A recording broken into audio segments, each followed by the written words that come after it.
मंगलम भगवान वीरो मंगलम गौतमोगणी मंगलम कुंद कुंदार्यो जैन धर्मोस्तु मंगलम सर्वमंगल मांगल्यम सर्वकल्याणकारकम प्रधानं सर्वधर्माणां जैनं जयतु शासनम् सहजानंद चैतन्य प्रकाशाय महीयसे नमो अनेकांत विश्रांति महिमने परमात्मने। आचार्य कुंद कुंद द्वारा रचित पंचास्तिका संग्रह नाम का ग्रंथ है। इसकी 58 नंबर की गाथा, इसकी स्वाध्याय प्रारंभ करते हैं। गाथा सूत्र है कम्मेण वीणा उदयम जीवस्ना विद्यते उपशमं वा खय्यम खयो वसमियं तमहा भावं तु कम कदम पुद्गल करम बिन जीव के उदयादि भाव होते नहीं।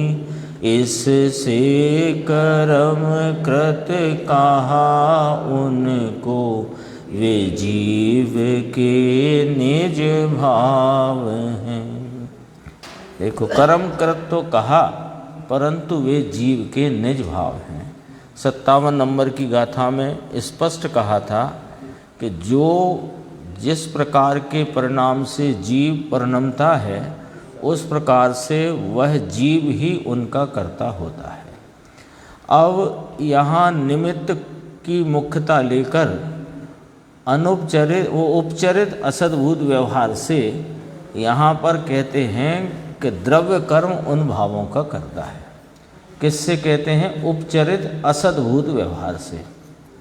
ये कहा ना, पुद्गल कर्म बिन जीव के उदयादि भाव होते नहीं। बस इतनी बात रखी कि हाँ, एक पारिणामिक भाव स्वरूप आत्मा है, उसकी परिणति में पर्यायों में जो उदय औपसमिक छायोपसमिक छायक भाव है, उनके उत्पन्न होते समय द्रव्य कर्म का अभाव सद्भाव रूप निमित्तपना होता ही है।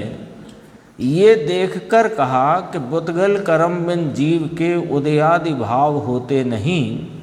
इससे बस इतनी सी बात देखकर यह उपचरित असद्भुत व्यवहार ने से कहा कि ये वाले भाव कर्मकृत हैं। वे कौन? कि जीव के निज भाव हैं। अन्वयार्थ है। टीका की प्रथम पंक्ति कल भी पढ़ी थी, दोबारा पढ़ते हैं। देखो, यहाँ औदैक आदि भावों के निमित्त मात्र रूप से द्रव्य कर्मों को औदैक आदि भावों का कर्तापना कहा है। नहीं तो निमित्त मात्र 57 नंबर में गाथा में भी निमित्त मात्र कहा था, यहाँ भी निमित्त मात्र कहा। वहाँ भी वास्तव में जीव ही उन भावों का करता है, लेकिन चूंकि वे कर्म निमित्त उस समय होते ही हैं, अभाव रूप या सद्भाव रूप, तो ये अपेक्षा लेकर के निमित्त मात्र पने से द्रव्य कर्मों को औदैक आदि भावों का कर्तापना कहा है। हाँ, मतलब इस बात को इस भाषा में भी कह सकते हैं कि द्रव्य कर्मों को औदैक आदि भावों का निमित्त कर्तापना कहा है।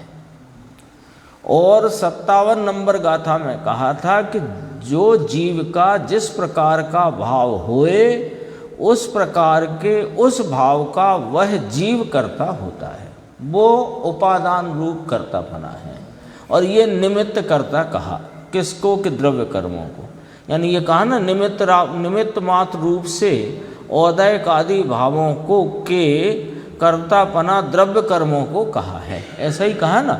इस बात को ऐसे भी पढ़ सकते हैं कि औदयक आदि भावों के कर्तापने में द्रव्य कर्मों को निमित्त कर्ता कहा गया है। देखो अब इसकी अन्वयार्थ, यानी हेतु कहाँ से लिया? निमित्त की स्थापना करी, निमित्त को उड़ाया नहीं, पर निमित्त को निमित्त रूप रखा कि कर्मणा विना जीवस्य उदय उपसमा छायकः छायोपशमिका न विद्यते। ये है ना, कर्म के बिना जीव को उदय उपशम छायक अथवा छायोपशमिक नहीं होता। तस्मात् तु, इसलिए भाव माने चतुर्विध जीव भाव। देखो स्पष्ट लिया ब्रैकेट में, 4 प्रकार के जीव भाव वे कर्मकृत हैं। ध्यान, क्यों कहा कर्मकृत? अब इधर से चलो कि जीव के जो 4 प्रकार के उदय उपशम छायोपशम और छायक भाव, जो 4 प्रकार के जीव भाव हैं, उन्हें कर्मकृत क्यों कहा? क्योंकि वे जीव की परिणति में होते हैं, तब कर्म का सद्भाव अभाव रूप निमित्तपना होता ही है। ये ज्ञान कराया है। अब इसकी टीका में 2 प्रकार से व्याख्या आचार्य अमृतचंद्र भगवान ने की है। पहली व्याख्या अपन देखेंगे। एक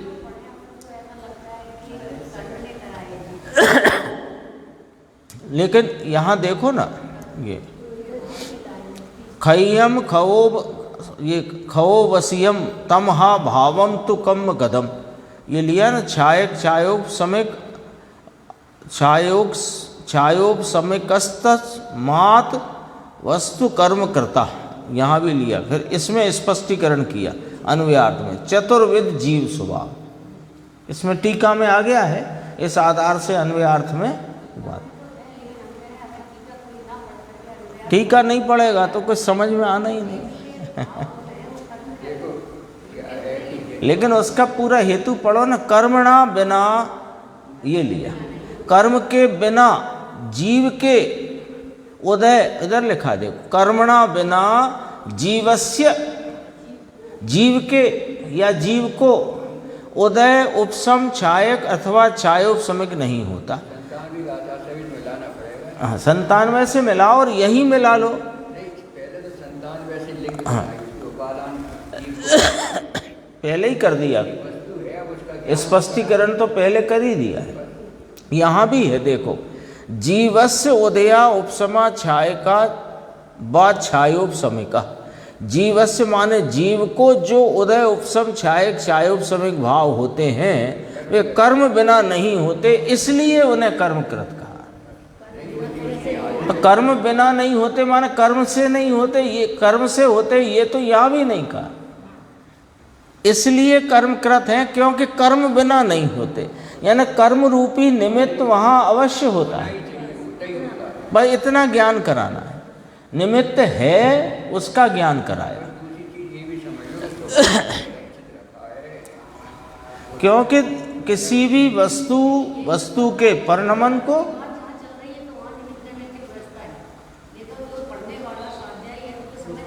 हाँ तो समझ नहीं पड़ेगा, इतनी जिम्मेदारी तो नहीं जानता हो उसकी तो क्या कह सकते हैं, लेकिन ये जिम्मेदारी तो पढ़ने वाले की है ही। हाँ, जिम्मेदारी तो अपनी है। अपन ने कहा ना, जहाँ भी अन्य द्रव्य को अन्य द्रव्य के परिणाम का कर्ता कहा जाए तो समझना कि यह व्यवहार का कथन है। तो व्यवहार के कथन में फिर वही बात खड़ी होती, किसी का किसी पर उपचार किया गया है, तो वहाँ खोज करो कि किसका किस पर उपचार है, उपचार करने का कारण क्या है, और उपचार करके यहाँ पर बताना क्या है, परमार्थ क्या निकलता है, इतने तो जाना ही पड़ेगा। ये जिम्मेदारी है अपनी।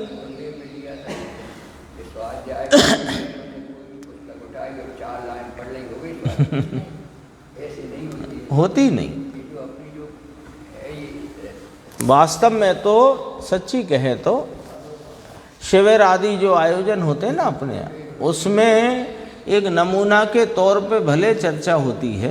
कोई विद्वान विशेष आते हैं, उन्हें 2 प्रवचन मिले, किसी को 5 मिले, किसी को 6 मिले, तो उसमें वो कोई विशेष बात 1 गाथा 2 गाथा की करते हैं।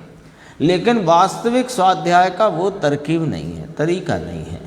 वो तो उस संबंध में थोड़ा विषय जान लिया, रुचि के लिए है। लेकिन स्वाध्याय का तरीका तो यह है कि क्रम पूर्वक स्वाध्याय हो, बिल्कुल आद्योपांत क्रम से ही हो। पीछे अब अपन देखते आ रहे हैं कि वो 53 गाथा से विषय चला है, तो ये इस प्रकार आगे बढ़ता हुआ है। अब गाथा छोड़ दो यार, पता ही नहीं हो कि पीछे क्या आ चुकी बात, तो अभी टीका में तो बहुत स्पष्ट है। देखो, एक प्रकार से व्याख्या करने पर यहाँ इस गाथा की टीकाकार आचार्य अमृतचंद्र भगवान 2 प्रकार से व्याख्या करते हैं। तो पहली व्याख्या कि कठिन तो वे इसलिए कहते हैं कि उनकी पोल निकलती है। कर्म के बिना जीव को, देखो ध्यान रखना, किसको?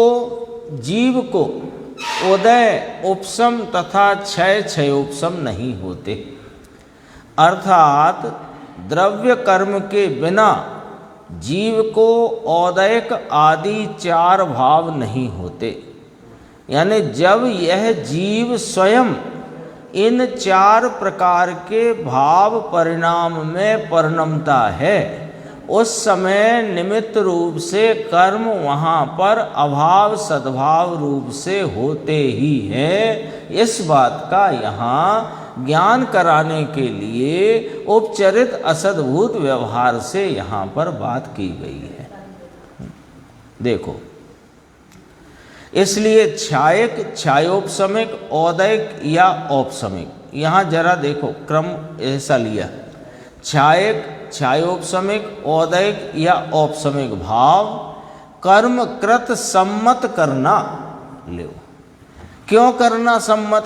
आपने तो कहा था कि वे जीव के भाव हैं और जीव उस प्रकार से, जरासीम वाली गाथा आई थी, तब आपने कहा था कि वे जीव के ही भाव हैं और जीव ही उनका करता है। तो अभी भी हम भाव तो जीव के ही कह रहे हैं, लेकिन निमित्त कर्ता रूप से कर्म को कहा। क्यों कहा? क्योंकि जब जब जीव के उदय उपशम क्षय क्षयोपशम रूप परिणाम होता है, तब कर्म वहाँ निमित्त रूप होता है, कर्म के बिना नहीं होता। बस इतना यहाँ पर कहा गया, समझना। तो अब सिद्ध पर्याय तो छायक भाव है, वहाँ कर्म नहीं है कि कर्म का अभाव है ना, अभाव की सापेक्षता है। उदय में उसकी सद्भाव की सापेक्षता है। अब आगे बढ़ती है बात, 4 भाव की बात कही, अब 5वें की भी सुनते चलें कि पारिणामिक भाव तो अनादि अनंत निरूपाधि स्वाभाविक ही हैं। जीव का पारिणामिक भाव तो अनादि अनंत है और निरूपादि है, निरपेक्ष है, स्वाभाविक नाम स्वभाव स्वरूप है। अब कहते हैं कि ये पारिणामिक भाव को रखा स्थापित करके द्रव्य स्वभाव को। अब 4 भाव की बात यहाँ इस आगे कहते हैं कि औदयिक और छायोपशमिक भाव कर्म के बिना नहीं होते, इसलिए कर्मकृत कहे जा सकते हैं। यह बात तो स्पष्ट समझ में आ सकती है।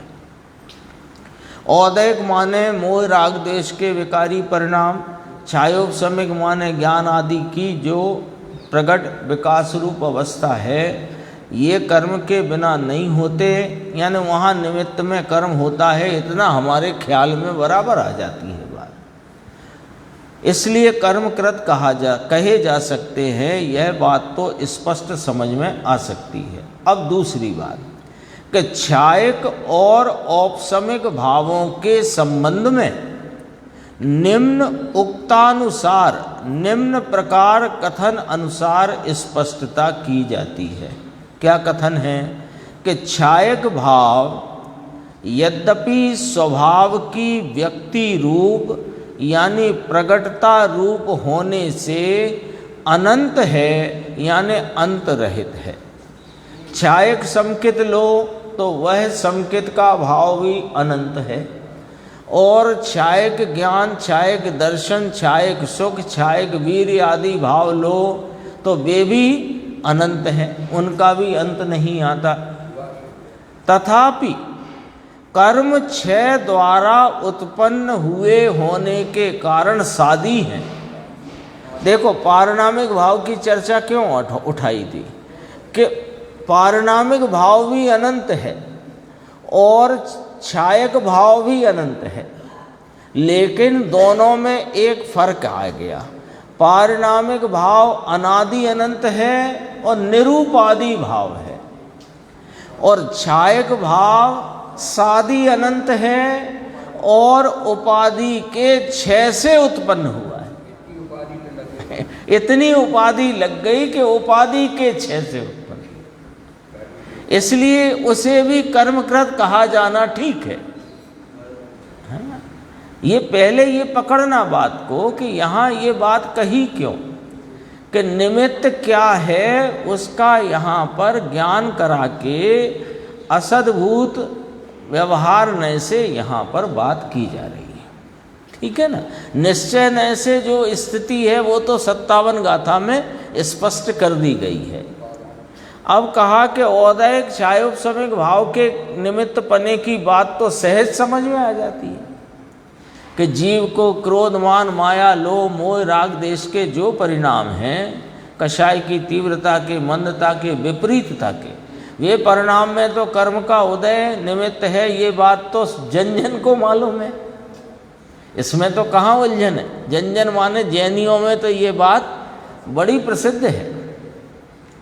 अब छायोपशमिक भाव में भी कि ज्ञान की का अल्प विकास, अधिक विकास, हीन विकास, जो भी विकास की दशाएं हैं ज्ञान की, दर्शन की, वीर्य आदि की, तो उसमें भी हमें समझ में आती है कर्म का निमित्तपना। अब प्रश्न यहाँ पर ये उठता है कि उपसम भाव तो जब जीव अपने स्वरूप को लक्ष्य में ले तब उत्पन्न होता है, और छायक भाव भी स्वरूप के आलम्बन और आलम्बन की उग्रता में उत्पन्न होता है। तो वो तो स्वभावजन्य है, उसे कर्मकृत क्यों कहा? समझ रहे इस गाथा की व्याख्या के में क्या, उसकी समझाने में आचार्य भगवान की फ्रेम क्या है, किस फ्रेम में समझा रहे हैं। औदैहिक और छायोपशमिक भाव, छायोपशमिक भाव में क्या लिया यहाँ पर, ज्ञान की अल्प अधिक होती हुई विकास रूप खिलावट की अवस्था, ज्ञान की, दर्शन की, वीर्य आदि की, ठीक है। तो उसमें तो सबको मालूम है कि ये कर्म के ज्ञानावरणी, दर्शनावरणी अंतराय इनका निमित्तपना है। मोह, राग, देश, कषाय की मंदता, तीव्रता, विपरीतता के जो परिणाम मिथ्यात्व राग आदि के हैं उनमें भी कर्म के निमित्तपना है। लेकिन उपसम भाव और छायक भाव वे तो स्वभावजन्य है। वो तो जब जीव ने अपने वर्तमान उपयोग को सब ओर से हटाकर अपने स्वभाव की ओर झुकाया तो उपसम और छायक भाव प्रकट हुआ, छायक संकित समझ लो। और जब और उसी भाव की उग्रता में परिणमित हुआ तो वो अरिहंत सिद्ध अवस्था वाला छायक प्रकट हुआ, अनंत चतुष्टय रूप, ठीक है। अब इसमें हमारे दो प्रश्न हैं कि ये तो साधी शांत में गए औदैहिक और छायोपशमिक। अब हमारा इधर प्रश्न है कि औपशमिक भाव और छायक भाव ये तो एक बार जो हुआ उपसम तो मिट जाता है, छायक भाव की पहले बात करते हैं। छायक भाव तो अनंत है, छायक भाव अनंत है लेकिन अनादि अनंत नहीं है, सादी अनंत है। और उसकी सादी कैसे हुई कि निमित्त में कर्मों का क्षय हुआ तब सादी हुई। तो कर्म के अभाव की अपेक्षा आई ना, कर्म के अभाव की अपेक्षा आई। तो देखो छायक भाव यद्यपि स्वभाव की व्यक्ति रूप प्रगटता रूप होने से अनंत नाम अंत रहित है, तथापि कर्म क्षय द्वारा उत्पन्न होने के कारण सादी है, इसलिए कर्मकृत ही कहा गया है। हाँ, अब औपसमिक भाव की बात करते हैं कि औपसमिक भाव कर्म के उपसम से उत्पन्न होने के कारण, जब उपसम भाव हुआ या उपसम सम्यक्त हुआ, ले लो उपसम सम्यक्त हुआ तो निमित्त में कर्म का उपसम हुआ, निमित्त में, और तो वो वहाँ निमित्त है, इतना यहाँ पर स्थापित करना है, वहाँ निमित्त है, तथा अनुपसम से नष्ट हो जाता है वो उपसम भाव।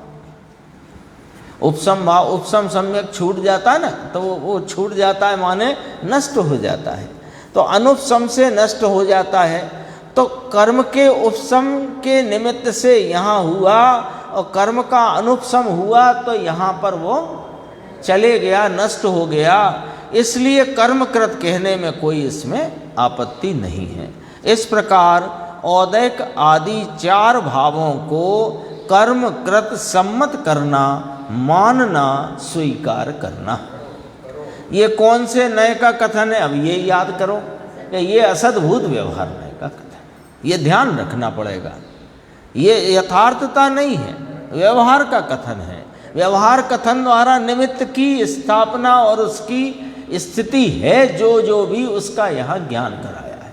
अब दूसरी व्याख्या अथवा दूसरे प्रकार से व्याख्या करने पर उदय, उपसम, क्षय और क्षयोपसम स्वरूप चार अवस्थाएं द्रव्य कर्म की ही अवस्थाएं हैं, परिणाम स्वरूप एक अवस्था वाले जीव की नहीं है। ये बात बहुत गजब की है। परिणाम स्वरूप माने वो जो बात कही थी, द्रव्य का आत्मलाभ जिसका हेतु है वह परिणाम है, और परिणाम से युक्त भाव वह पारिणामिक है। इसीलिए जरूरी है क्रम रूप से स्वाध्याय। अब यहाँ अपन परिणाम स्वरूप पढ़ें तो यहाँ ऐसा लगेगा पढ़ने में कि वे द्रव्य कर्म की अवस्थाएं हैं, इसलिए ये जीव की नहीं है। परिणाम स्वरूप है ना, परिणाम स्वरूप को इंग्लिश में बोले ऑन द रिजल्ट ऑफ, तो रिजल्ट वाला परिणाम नहीं है ये। भाई ये चार उंगलियां हैं, इसलिए ये उंगली नहीं है, ये अंगूठा है। तो ये उंगली नहीं है, ये अंगूठा है, क्योंकि ये उंगली है, ये अंगूठा है। ऐसे करके वो ऐसा परिणाम स्वरूप नहीं। परिणाम स्वरूप यानी कि द्रव्य का आत्मलाभ जिसका हेतु है, ऐसा वह परिणाम, सो परिणाम से युक्त भाव को पारिणामिक कहा, जो अपारिणामिक है, अपरिणामी है। और ये चार भाव परिणाम भाव हैं, ठीक है ना। अब देखो इसमें बहुत गजब की बात कहना है कि एक अवस्था वाले जीव की नहीं है। अब यहाँ क्या कह रहे हैं, इसकी गहराई समझना जरा, कि उदय, उपसम और क्षय उपसम ये हैं तो जीव की अवस्थाएं, हैं तो जीव की अवस्थाएं। फिर यहाँ क्यों कहा कि द्रव्य कर्म की ही अवस्थाएं हैं? तो सुनो कि ये जो एक रूप स्वरूप अपना पारिणामिक भाव स्वरूप जो जीव पदार्थ है, उसमें ये चार पर्याय हैं ही नहीं। ये वाली व्याख्या है। इसको सामान्य तरीके से नहीं समझ पाएंगे, थोड़ा इसका एंगल पकड़ना पड़ेगा। यहाँ देखो क्या कहते हैं, अपन यहाँ पढ़ें उदय, उपसम, क्षय और क्षय उपसम चार अवस्थाएं द्रव्य कर्म की ही अवस्थाएं हैं, तो जीव की नहीं है, यही है ना। तो इसका अर्थ अपन ऐसा निकाल सकते हैं, निकाल लेते हैं कि उदय, उपसम, क्षय और क्षय उपसम ये कर्म के उदय उपसम की बात कही गई है। ऐसा नहीं, ये जीव के ही परिणाम की बात कही गई है, क्योंकि हरि गीत में भी स्पष्ट कहा गया है, इससे कर्मकृत कहा उनको वे जीव के निज भाव हैं। ठीक है ना। अब इसी बात को यहाँ अपन समझते हैं कि उदय, उपसम, क्षय और क्षयोपसम जिनको यहाँ आचार्य देव द्रव्य कर्म की ही अवस्था कह रहे हैं, दरअसल वे जीव की अवस्था तो हैं, लेकिन वे जीव की अवस्था एक अवस्था वाले यानी एक रूप स्वरूप रहने वाले ध्रुव ज्ञायक तत्व की नहीं है। वो पारिणामिक भाव तो इन पर्याय भावों से सर्वथा सर्वदा रहित है, सदैव रहित है और सर्वथा रहित है। लो, तो अब वो इसकी नहीं है तो किसकी कह दें कि कर्म करत कह दो, ये वाला एंगल है। देख क्या गजब की बात है। अभी नहीं समझो तो चक्कर में पड़ जाए। आज सुबह कह रहे थे ना, किसी के कहने से हम मानते नहीं, जो हमको अंदर में जचती है बात तब हम हाँ करते हैं, नहीं तो नहीं मानते। देखो, द्रव्य कर्म की ही अवस्थाएं हैं, ऐसा क्यों कह रहे हो आप कि इस एक पारिणामिक भाव स्वरूप ध्रुव ज्ञायक भगवान सदृश सामान्य स्वरूप जो वस्तु है उसकी ये अवस्थाएं नहीं, उसमें ये अवस्थाएं नहीं, तो फिर ये अवस्थाएं किसकी कहें कि कर्म की कहो, इस पारिणामिक भाव की तो नहीं है। और यहाँ तो जीव माने पारिणामिक भाव है।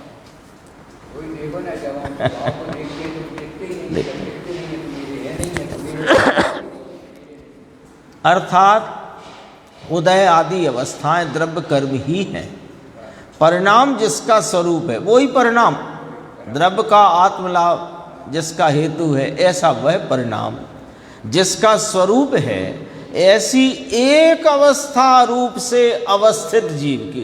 अवस्था कहा यहाँ पर, लो अवस्था कहा, एक अवस्था से अवस्थित सामान्य सदृश सदृश सदृश सदृश सदृश कभी बदलता ही नहीं, ऐसे का ऐसा अनादि अनंत जो भाव है उस भाव से अवस्थित जीव की, पारिणामिक भाव रूप स्थित जीव की, पारिणामिक भाव रूप स्थित जीव की वे चार अवस्थाएं नहीं हैं। लो, सिद्ध अवस्था आत्मा की नहीं है, केवल ज्ञान आत्मा का नहीं है, सम्यक दर्शन अभेद रत्नत्रय की परिणति आत्मा की नहीं है, ज्ञान की पर्याय में अल्पहीन विकास तो दूर रहो, पूर्ण विकास की अवस्था भी आत्मा की नहीं। अद्भुत यहां पर दृष्टिकोण लिया है आचार्य भगवान ने। क्या क्या लिखा है देखो, ब्रैकेट में पढ़ा ना अपन ने, दोबारा पढ़ो। ये थोड़ी विचार में लेने की बात है, एकदम वाली बात नहीं है। एकदम से पढ़ जाएंगे तो वो बात समझ तो आ जाएगी, ऐसी कोई कठिन नहीं है, लेकिन बार बार पढ़ने से वो अपने अंदर में टकरा टकरा करके वो बात पक्की होनी चाहिए। देखो दोबारा, उदय आदि, उदय उपसम छह उपसम, ये अवस्थाएं द्रव्य कर्म ही हैं। लियो साहब, द्रव्य कर्म ही कारा लगाया आपने तो कि हाँ असद्भूत व्यवहारने से, और यहाँ पर पारिणामिक भाव रखा है वो शुद्ध ने का विषयभूत रखा है। ठीक है, तो वे अवस्थाएं द्रव्य कर्म ही हैं, कौमा अर्धविराम है, परिणाम जिसका स्वरूप है किसका, इस जीव का, अनादि अनंत एक रूप सदृश सामान्य स्वरूप रहने वाले इस जीव के जो एक अवस्था से अवस्थित है उसके पारिणामिक भाव रूप से स्थित यह जीव, उसकी ये चार अवस्थाएं नहीं है। पहले ये नक्की कर लो। सम्यक दर्शन अभेद रत्नत्रय की परिणति, अतीन्द्रिय आनंद का भाव, और केवल ज्ञान, केवल दर्शन, केवल सुख, केवल वीर, सिद्धपना, सिद्ध की साधी अनंत, वे छायक पर्यायें, वे जीव की नहीं है। क्यों कि जीव इन उत्पन्न विनष्ट होती पर्यायों से भिन्न एक रूप स्वरूप ध्रुव तरीके रहने वाला पारिणामिक भाव स्वरूप है। मैं अनादि अनंत प्रत्यक्ष प्रतिभास में अविनश्वर परम पारिणामिक भाव लक्षण वो हूं मैं। इसलिए उदय आदिक द्वारा उत्पन्न होने वाले आत्मा के भावों को लो। क्या लिखा है यहाँ पर? टीकाकार आचार्य भगवान है ना, 9वीं शताब्दी में हुए, 9वीं शताब्दी में उदयादिक द्वारा उत्पन्न होने वाले आत्मा के भावों को, आत्मा के भाव हैं उदय उपसम छह उपसम। अभी तो कह रहे थे नहीं है, कि हाँ उसके नहीं है जो पारिणामिक भाव स्वरूप है। और पीछे 2 नए की चर्चा भी आ चुकी है, द्रव्यार्थिक नय और पर्यायार्थिक नय। आपने तो कहा था 19वीं गाथा में, सब याद रखना पड़ेगा अपने को, 19वीं गाथा में कहा था सत का विनाश नहीं होता, सत का उत्पाद नहीं होता, कि वो द्रव्यार्थिक नय से कहा था, और पर्याय आर्थिक नय से सत का विनाश होता है और असत का उत्पाद होता है। ये गाथा भी आ चुकी है। तो पर्याय भाव कौन से हैं? उत्पन्नता विनष्टता वाले। वे उत्पन्न होने वाले विनष्ट होने वाले जो भाव हैं, वे भाव इस अनुत्पन्न अविनष्ट स्वरूप से भिन्न हैं, क्योंकि ये द्रव्यार्थिक नय का विषय है और वे पर्यायार्थिक नय के विषय।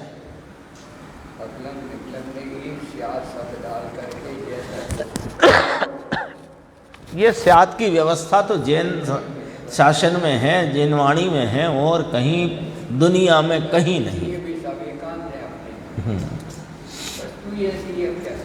देखो अपन लगभग मान लो ज़्यादा नहीं, कुछ वर्षों से भी स्वाध्याय कर रहे हैं, तो किसी भी प्रकार के ग्रंथ की स्वाध्याय करें, किसी भी ग्रंथ की स्वाध्याय करें, बात कहीं उलझी क्या आकर के? कभी ऐसा लगा क्या वहाँ ऐसा कहा था और यहाँ ऐसा कह दिया, हमारी समझ में नहीं आता? नहीं आया उस समझ में तो समझ लो, लेकिन पूर्वापर विरोध कहीं भी नहीं है, और वो स्यादवाद के कारण। देखो बहुत गंभीर है, ये जो ग्रीन दिख रही है ना आपको हाईलाइट, ये 3 पंक्तियाँ गंभीर हैं। इसलिए उदयादिक द्वारा उत्पन्न होने वाले आत्मा के भावों को निमित्त मात्र भूत ऐसी उस प्रकार की अवस्थाओं रूप द्रव्य कर्म स्वयं परिणमित होने के कारण द्रव्य कर्म भी व्यवहार नय से आत्मा के भावों के कर्तृत्व को प्राप्त होता है। कितनी देखो, ये 2.5 पंक्ति, 2.25 पंक्ति है ना, पूरी गाथा का यहाँ पर समझो निचोड़ ला करके रख दिया। ये अपन ने यहाँ पढ़ी थी, जहाँ से हमें लग रहा था कि ये क्या है, आशंका खड़ी हो रही थी कि कर्म बिना जीव को उदय उपसम छायक अथवा छाय उपसमिक नहीं होते, इसलिए ये भाव कर्मकृत है, यही कहा था ना। तो एक व्याख्या तो अमृतचंद्र आचार्य देव ने गाथा का अनुसरण करके करी, और दूसरी व्याख्या उन्होंने जो विषय पूर्व में आ चुका है उसको सामने रख कर के करी। और फिर जो अपन ने ग्रीन हाईलाइटेड यहाँ पर जो पड़ी नीचे की 3 पंक्तियाँ, इन पंक्तियों में सबका सारभूत निचोड़ प्रस्तुत कर दिया। देखो इधर से पढ़ना आप, कि द्रव्य कर्म को आत्मा के उदय उपसम छह उपसम रूप भावों का कर्ता द्रव्य कर्म को किस प्रकार कहा गया है कि व्यवहार नय से कहा गया है। ये व्यवहार नय से द्रव्य कर्म को क्यों कर्ता कहा गया है?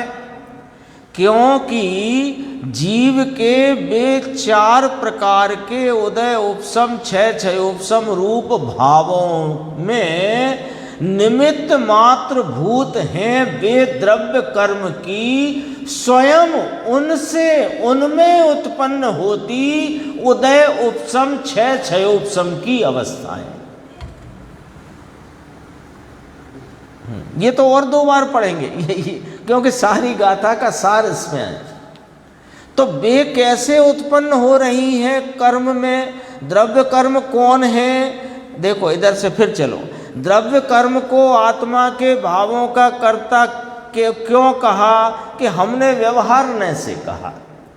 अच्छा, तो व्यवहार से कहने का कोई आपके पास हेतु है? कि हाँ, इतना हेतु है कि द्रव्य कर्म जीव के इन 4 प्रकार के भावों में निमित्त मात्र भूत है। किस प्रकार निमित्त मात्र भूत है? कि जब जीव स्वयं इन भावों रूप परिणमता है, उस समय में वे द्रव्य कर्म के ऐसे उदय उपशम क्षय क्षयोपशम रूप भाव स्वयं द्रव्य कर्म में उनके द्वारा उनमें स्वयं होते हैं।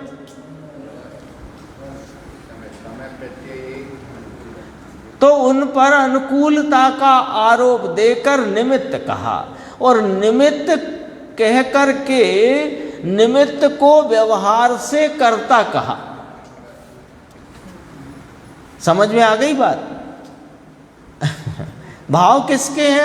अभी यहीं के यहीं अपन पूरा ये 3 लाइन समझ ली तो समझो पिछली गाथा और ये गाथा, दोनों गाथा का भाव पकड़ में आएगा। दोनों का भाव ये 3 लाइन में। द्रव्य कर्म को किन भावों का कर्ता कहा जा रहा है? कि आत्मा के भावों का। आत्मा के कौन से भावों का? कि मोह राग देश विकारी भावों का, समकित रूप उपशम आदि भावों का, क्षयोपशम रूप ज्ञानादि भावों का, और छायक रूप समकित का, और अनंत चतुष्टय रूप परिणमित भावों का। इन सब भावों का कर्ता द्रव्य कर्म को क्यों कह रहे हो? तो पहला हेतु कि एक पारिणामिक भाव स्वरूप आत्मा में ये चारों भाव नहीं है। एक तो ये हेतु। फिर द्रव्य कर्म को ही क्यों कह रहे हो? चलो उसमें नहीं है तो उसको कर्ता मत कहो। पारिणामिक भाव स्वरूप जो अनादि अनंत एक रूप कायम त्रिकाल ध्रुव स्वरूप रहा है, वो इन 4 भावों का कर्ता नहीं, ऐसा आप भले कह दो, लेकिन उसका कर्ता फिर द्रव्य कर्म को क्यों कह रहे हो? कि हम तो व्यवहारने से कह रहे हैं। आत्मा के 4 प्रकार के भावों का कर्तृत्व द्रव्य कर्म को कहना, ये हमारा व्यवहारने का कथन है। तो व्यवहार का भी तो कोई हेतु होगा कि ऐसे हवा में व्यवहार चलाओगे। कि हेतु है कि जीव के जब यह पर्याय में उत्पन्न होने वाले, विनष्ट होने वाले एक क्षणवर्ती जो ये 4 प्रकार के भाव हैं, इनमें निमित्त द्रव्य कर्म है। तो द्रव्य कर्म पुद्गल निमित्त है कि नहीं? सुनो, कर्म पुद्गल की उस समय की होती अवस्थाएं निमित्त हैं। तो वे अवस्थाएं जीव ने करी हैं क्या? कि नहीं। द्रव्य कर्म में उदय भाव, उपशम भाव, क्षयोपशम भाव, क्षय रूप भाव, वो द्रव्य कर्म ने स्वयं अपने में अपने से उन भावों का परिणमन हुआ है, और वह जीव के इन भावों में अनुकूल कहला सके ऐसा व्यवहार खड़ा होता है। तो उन्हें निमित्त कहकर निमित्त को ही यहाँ पर उन जीव के उन भावों का कर्ता कहने में आया है, व्यवहार नय से, यानी है नहीं फिर भी कहा। व्यवहार का क्या अर्थ होता है? गंभीर तो है बात, लेकिन बहुत पते की बात है, मुद्दे की बात है। दोबारा देखो ग्रीन वाली पंक्तियाँ, नहीं बार बार पढ़ने का औचित्य इतना ही है कि वो अपने ख्याल में बैठनी चाहिए। जल्दी तो है नहीं कोई, सुबह थोड़ी सी जल्दी रहती है क्योंकि वो अगली गाथा आने वाली होती है। इसलिए उदयादिक द्वारा उत्पन्न होने वाले आत्मा के भावों को निमित्त मात्र भूत, अब निमित्त कोई पदार्थ तो होता नहीं, उसकी अवस्था होती है, ऐसी उस प्रकार की अवस्थाओं रूप द्रव्य कर्म स्वयं परिणमित होने के कारण द्रव्य कर्म भी व्यवहार से आत्मा के भावों के कर्तृत्व को प्राप्त होता है।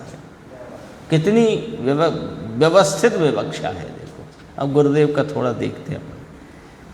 483 पेज है, यहाँ प्रवचन शुरू हुआ, उसकी 2 पंक्ति बाद यहाँ औदैक आदि भावों के निमित्त मात्र रूप से द्रव्य कर्मों को औदैक आदि भावों का कर्तापना कहा है। उपादान से तो स्वयं से कर्ता होता है, निमित्त से करता है ऐसा कहने में आता है। औदैक आदि भावों के चारों भाव, उदय उपसम 6 उपसम, समकित छायक समकित उपसम भाव विकारी भाव, उसमें निमित्त मात्र रूप से द्रव्य कर्मों को औदैक आदि अनुपचरित लिया गुरुदेव ने, अनुपचरित असद्भूत व्यवहार ने। अनुपचरित क्यों लिया? कोई ज़्यादा उसमें दिक्कत नहीं है कि वही है ना, उसी आकाश के समान क्षेत्र में जहाँ आत्मा उदय आदि भाव से परिणमा है, वहीं वे द्रव्य कर्म उदय आदि भाव से परिणमे हैं, इसलिए अनुपचरित लिया। पर है तो असद्भूत। हाँ, बस ऐसे करके अनुपचरित असद्भूत व्यवहार न से कर्ता कहा गया है। जो अपन ने अंतिम पंक्तियां पढ़ी ना गाथा वो टीका की, तो वो अंतिम पंक्ति का माल यहाँ गुरुदेव ने पहले प्रस्तुत कर दिया, क्योंकि पहले ही ख्याल में आ जाना चाहिए कि ये कथन किस नए का है। क्या कहा गया? समकित छायक समकित उपसम भाव विकारी भाव, ये जीव के भाव, उसमें निमित्त मात्र रूप से कौन उपस्थित है? द्रव्य कर्म। तो द्रव्य कर्मों को औदैक आदि ये आत्मा के भावों का अनुपचरित असद्भूत व्यवहार न से कर्ता कहा गया है, क्योंकि कर्म नजदीक है, इसलिए अनुपचरित लिया। एक क्षेत्र अवगाय अनुपचरित असद्भूत है तो असद्भूत। अपन ने अभी उपचरित बोला था ना, तो वो उपचरित की जगह यहाँ अनुपचरित दिया है तो असद्भूत ही उसमें है नहीं। अनुपचरित माने अनुपचरित झूठे व्यवहार नय से कर्ता कहा गया, झूठे नय से कर्ता कहा गया, ऐसा है। समझ में आया? अब समझना जरा। तो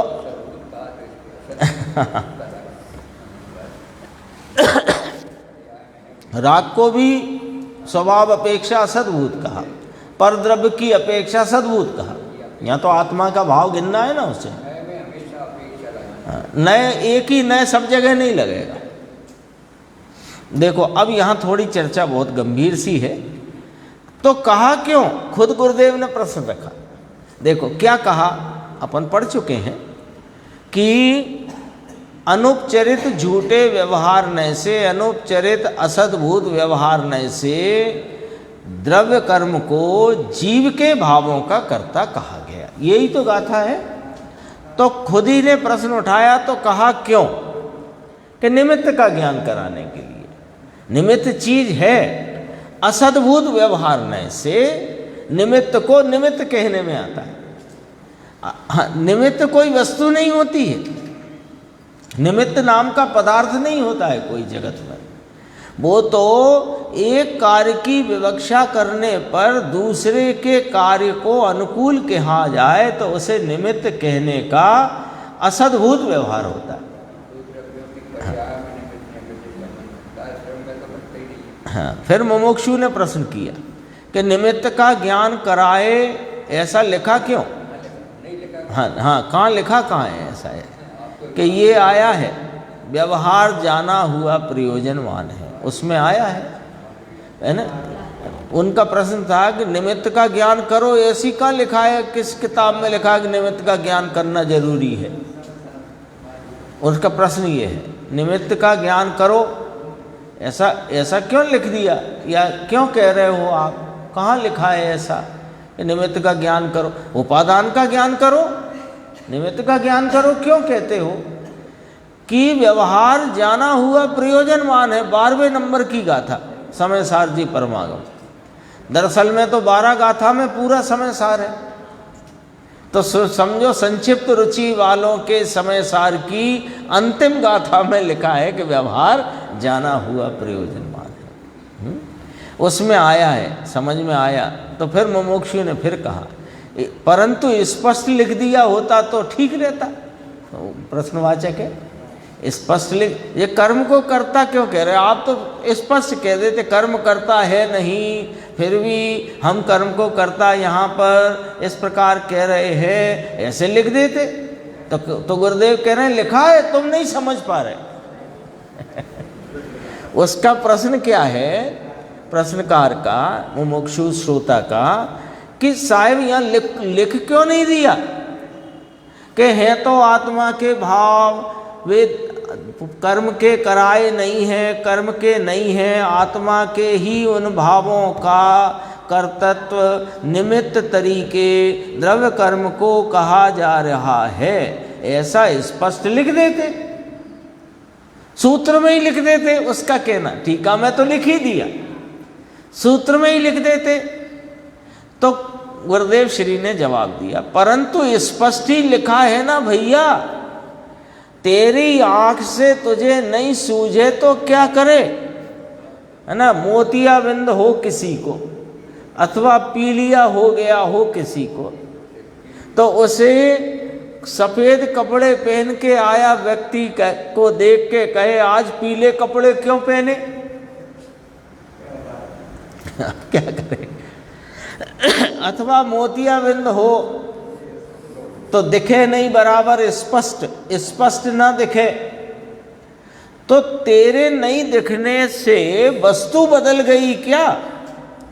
अथवा आचार परमात्मा की कथनी में जो कथन जिस नए से जिस प्रकार आया है वो सब है, पर तुम्हें मोतियाबिंद है निमित्ताधीनता का, तो तुम्हें वो स्पष्ट दिखता नहीं है, जबकि वह बात स्पष्टपने यहाँ खुलासा की गई है। थोड़ा सा और देखना इस बात को, ये नए कहाँ से उठ कर के आया वो। हालांकि अमृतचंद्र आचार्य ने अंतिम 3 लाइन पढ़ी अपन ने दूसरी व्याख्या के बाद, उसमें आ गई बात, पर ये थोड़ी जैसे आचार्य को याद किया गुरुदेव ने 484 पेज। असद्भूत अनुपचार व्यवहार नय से है, जैसेनाचार्य की टीका में है, इसी गाथा की। ये तो जैसेनाचार्य की टीका में ये शब्द ही है, समझे, देखा। फिर और कहा झूठे नय से शब्द आता है, कहा उसमें जैसेनाचार्य में कितनी हुई ये निकाली गुरुदेव ने, 58 नंबर का था।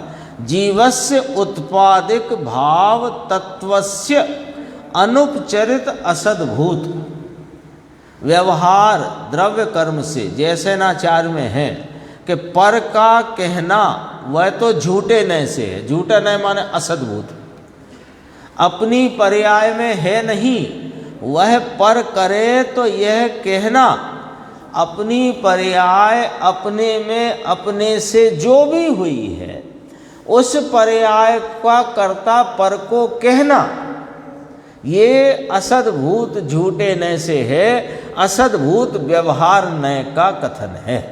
परंतु नय का अर्थ समझे नहीं ना, नय की विवक्षा किस प्रकार जिनवाणी में आई है वो नहीं समझे तो क्या करे कि झगड़ा करे, ये लिखा ऐसा कहे, परंतु किस नय से लिखा है ऐसा कहते, नज़दीक में है सो अनुपचरित कहा। एक क्षेत्र अवगाय है ना, अपनी पर्याय में है नहीं सो असद्भूत कहा, और दूसरे की बात है अपने में है नहीं तो निश्चय तो रहा ही नहीं, तो कौन हो गया कि व्यवहार हो गया। निश्चय नय में तो सद्भूत असद्भूत के भेद नहीं पड़ते। असद्भूत अनुपचरित व्यवहार से कर्ता कहने में, ये गुरुदेव ने जैसे स्वामी की टीका में से बात निकाली कि ये नय कौन सा है, ये जयसेन स्वामी ने अपनी टीका में स्पष्ट किया है। देखो थोड़ा सा इधर और देखना, ये पेज आ गया 485। निश्चय पारिणामिक भाव त्रिकाल द्रव्यार्थिक दृष्टि से, द्रव्यार्थिक नय से, उसमें वे चार पर्याय हैं ही नहीं। समझ में आया? परंतु दोनों किस प्रकार हैं? हाँ, पर्याय और द्रव्य दो है ना।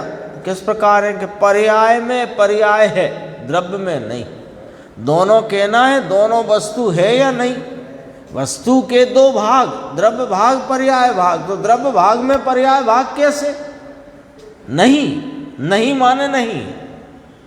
ऐसा भी कौन निर्णय करे?